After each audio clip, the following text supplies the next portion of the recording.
Hi, I'm Richard Wilkinson and I wrote the music for Peaky Blinders, The King's Ransom.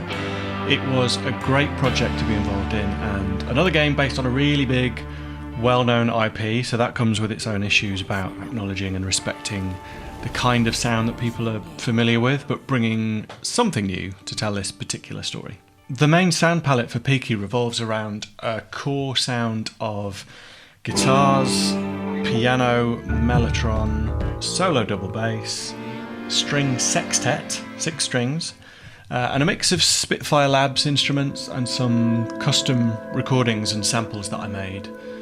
One day I played through a particular scene and I had this textural rhythmic thing in my head and I needed to get it down quickly, and the first thing to hand, because I had it on, was the Quest headset, so I'd literally just hung it on the mic stand and got this thing out of my head, and that made it into the final game, which happens more often than you'd think with my stupid hasty ideas. Some of the guitars were recorded by me, but I'm a composer guitarist, so my level is pretty low, and anything above that I called in Nick Evans, who's a brilliant composer in his own right, but he's a really good guitar player, and he just added sparkle and grit and everything you want to those guitar parts. He did a brilliant job. Rory Dempsey did a double bass session with me to get some of the character themes. So Tommy's theme is quite gritty, it's a weighty low-end melodic thing. But also to do some more experimental stuff, he used nail files with his double bass. He was happy to do that, I didn't ask him to, and nails and stuff like that on the strings, which gave us some really good textural effects and some rhythmic stuff that went all over the score. And we put a lot of those performances through guitar amps. There's moments where you'll think you can hear a guitar solo, but it's not. It's Rory's double bass through an amp and load of pedals and stuff, and it fits so nicely. And the strings were 6 fantastic players recorded at Air Adele in London. And a sextet is a really interesting sound. I'd not written for one before, but I thought it would be a perfect lineup for this game, because if you're writing for a quartet, you get 4 voices, and generally you're going to stick to triad type voices, a first, a third, a fifth.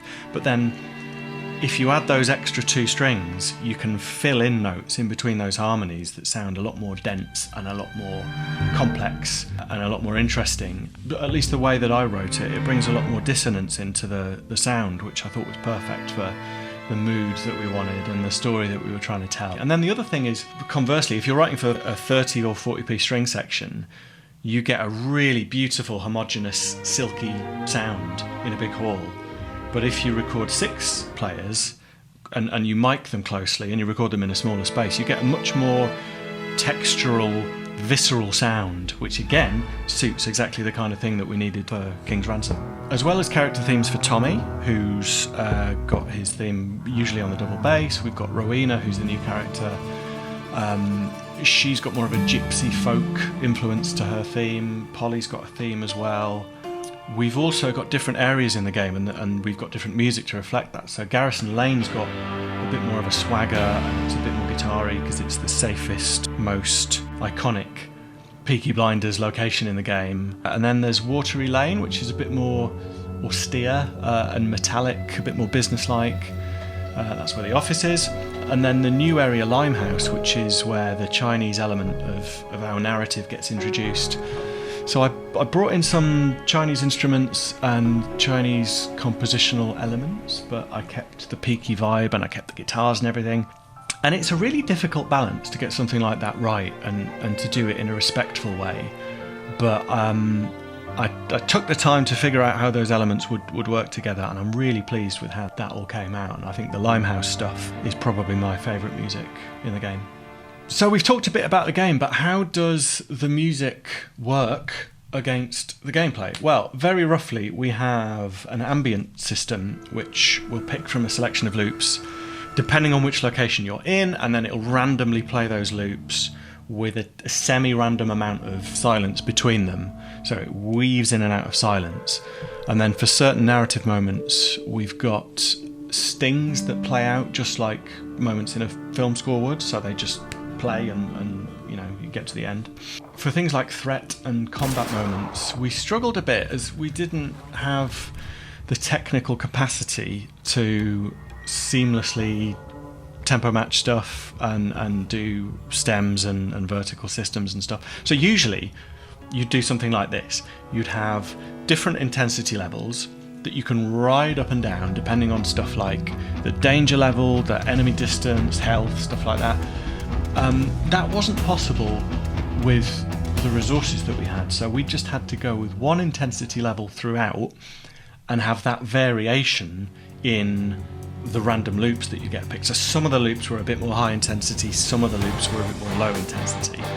And then the other thing that you'd ideally want is this. So for every loop, you would want a tail. So when the loop finishes, you introduce a new loop, but the old loop has a little bit of a hangover, a little bit of an outro that plays over, and that smooths the gap, so everything sounds nice and continuous. Now, we couldn't do that, so I had to design the loops so as best I could, so that they had no extraneous detail at the end, and it was just loop, loop, stop, immediately, new loop, and to try and do that in a way that didn't give us little pops and clicks and gaps.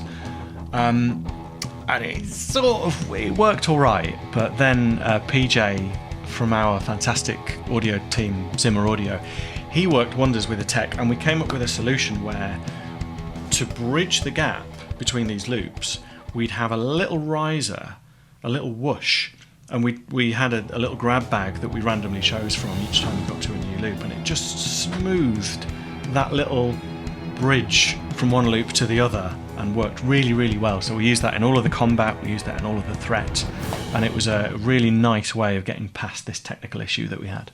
A few weeks back, I asked on a few different platforms if people had questions about the score, so I'm going to finish with some of those. Is there any music from the show in the game? Yes. Nick Cave's Red Right Hand plays in the game towards the start in a very, very cool moment.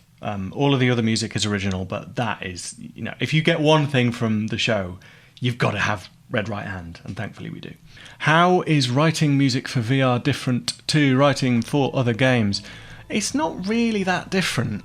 The spec is a bit restrictive in terms of memory and capabilities, because like with the Quest, it's essentially a phone in a headset. It's not wired to a more powerful console or PC or anything. So the brains of that thing aren't really able to deal with tons of stems and really complex music systems. But if you're doing multi-platform video games, that's often the case anyway. You've got to design for the lowest common denominator and work up from that. So it's not really that different.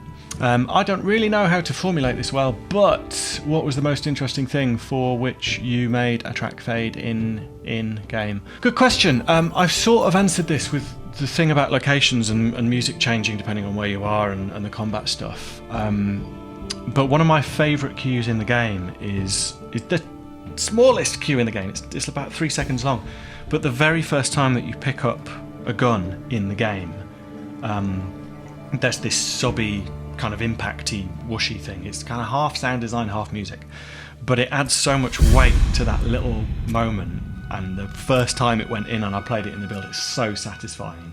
And it's not a big orchestral fanfare, it's this tiny little thing, but if you have a lot of tiny little things like that over the course of the game, then they really add up and hopefully make the experience feel even more immersive and cool and polished. So I really like doing stuff like that. Some tracks on the OST aren't in-game. Why is that? The short answer is game dev. The long answer is, for this particular game, is that we had some cues that related to plot points that got slimmed down, which happens all the time in game dev. You have to de-scope stuff because you have to ship the game, and got to make decisions about chopping out this bit of gameplay or this particular scene or location or whatever. And the Winter's Children are in the game and they're really prominent and they're a big part of the plot, but their leader, Clarence Dalton, I think he's still mentioned, but you don't see him in game. Originally you did, and there was more interaction there, and I wrote this lovely theme for him, and his character got cut 2 days before our recording session, so I ended up putting that piece at the very end, and we just had enough time at the end of the session to do it, and it sounded really nice, so I didn't want to leave it in a drawer somewhere, so that's why it's on the album. Final question. Is there anything you wanted to avoid from the show's music when doing the game music? Ooh. Well, originally I wanted to write a song, and there's loads of songs in Peaky. That's what sparked the idea off. Originally, the protagonist Sammy has he's got amnesia, and we revealed more of this inciting incident in his life throughout each chapter. So you'd start to piece together why certain things are the way they are. And I wanted to use a song as the framing device for that, so you'd get more of the song, and then it would play out at the end. But for various reasons, we didn't end up doing that.